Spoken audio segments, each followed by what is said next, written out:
O ano, nagchat-chat na naman kayo ng boyfriend mo sa Facebook. Nagchat-chat na naman kayo. Oh, mga loving-loving na naman dyan. I love you too.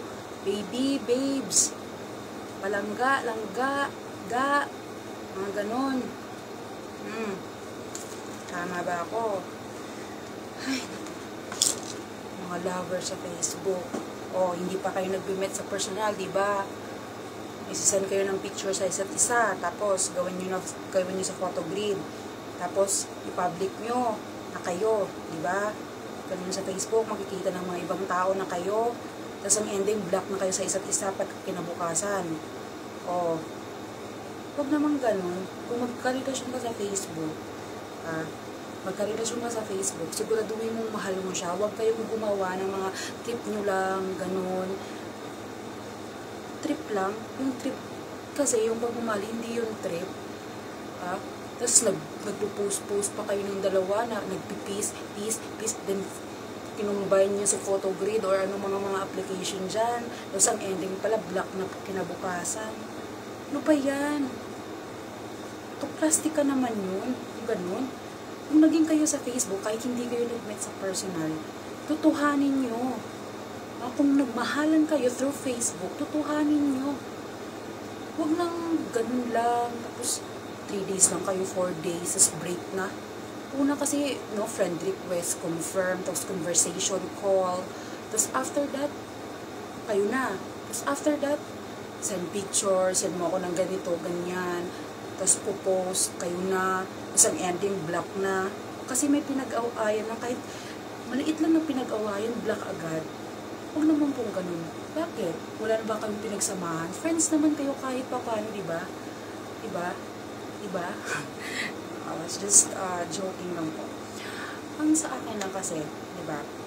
Yung mga lovers sa Facebook, hindi naman talaga natin masisigurado kung kayo talaga para sa isa't isa. Sariling opinion ko po to, diba?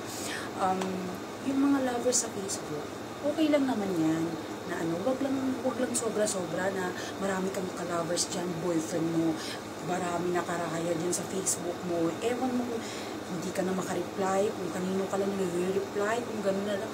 Ano ba yan? Hindi ka magiging happy sa ginagawa mo yan, na marami kang boyfriend, marami kang girlfriend sa Facebook. Tapos, at the end, walang may mag-stick sa'yo. Wala. Lahat sila wala na. Kasi hindi mo tinuunan yung pansin kung sino talaga yung nagmamahal sa'yo, kahit sa Facebook lang.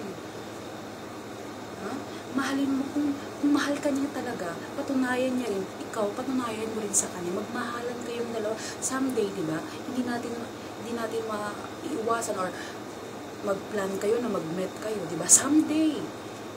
At tutuhanin niyo yung relasyon niyo sa Facebook. Diba? Hindi naman sinasabi nila na sa Facebook, hindi daw totoo, ganun. Depende yun sa tao. Kung tutuhanin talaga nila at mahal nila yung isa't isa, pwede nila yung gawin habang nagtatrabaho sila sa ibang bansa or magkalayo sila. Then, they will plan to meet each other. Pwede po yun. Wala pong imposible sa mundong ito. Basta kayong dalawa nagmamahalan. Ay, naku, talaga. Yung mga iba dyan, yung nagbimet-met, hindi kilala yung mga guy o hindi kilala yung mga girl. Tapos nag-met sila. Tapos anong gagawin nyo? Magtitinginan lang kayo? Or maggagawa kayo ng kababalagan dyan? Isip-isip muna before gumawa ng mga kababalagan dyan, ha? Kasi po, kung makamit ka ng isang guy na hindi mo kilala, tapos gagawa ka ng kababalaghan, ang problema po doon, baka hindi mo alam may HIV yun or AIDS. Tapos ikaw pa, halukan ka na ng HIV at AIDS. HIV, human immunovirus, AIDS, acquired immune deficiency syndrome. Yun yung tawag ng mga viruses na galing po sa sexual intercourse ng babae at lalaki. Hinahinay lang po. Kumalibog po tayo. Huwag pong basta-basta na lang makipag-sexa. Hindi mo pa tunay na kilala. Kahit background niya, hindi mo kinilala. Basta lang na-met mo siya, basta lang nakachat mo sa Facebook, tapos met na kayo agad. Tapos gagawa kayo ng kababalaghan.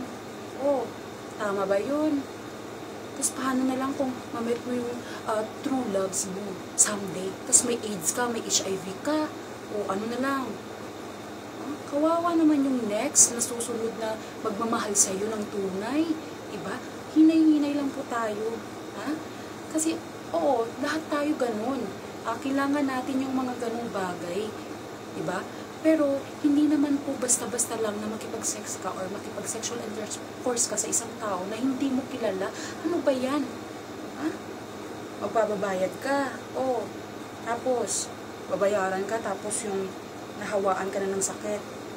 O, yung sakit kasi hindi yun basta-basta mawawala. Until now, wala pang cure about sa HIV at AIDS. So, hinay-hinay lang po tayo. Sa akin po, hindi po ako gumagawa ng video para sa popularity. Ginagawa ko po to, sinishare ko yung kung ano yung mga thoughts ko. Kasi po may pages na ako dito. So, free time ko na naman ngayon. So, gumawa na naman ako ng video para po sa mga viewers ko dyan, sa lahat ng mga OFW, at sa lahat ng mga nag-review sa page ko, Maria Bangilan, walang space po yun. Ganun. Oh, hinahinay lang po ha. So, dito lang siguro magtatapos yung kwento or topic about sa mga Facebook, mga chatting, love story, blocking, mga ganun-ganun. Alam niyo naman po, concern lang po talaga ako sa inyo kasi, di ba kung may alam ako, syempre share ko rin sa inyo yung nalalaman ko. Kung mahal mo ang isang tao sa Facebook, mahalin mo siya ng tunay, huwag mo siyang paglaruan. Kung paglaruan mo siya, sa'yo na yun, konsensya mo na yun. Konsensya, matauhan ka, kasi may karma. Huwag kang ganyan. Kakarmahin ka rin balang araw kung nag-trip ka lang sa Facebook.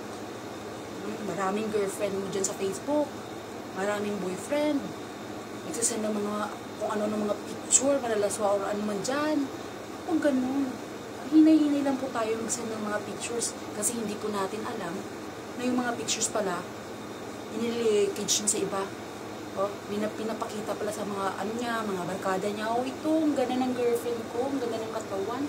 Tingnan mo, Tapos ang ending, ikaw yung mapapahiya dahil sa kanya na hindi mo naman tunay na kilala dahil sa Facebook mo lang siya nakilala. Diba? Hihinay lang po ha.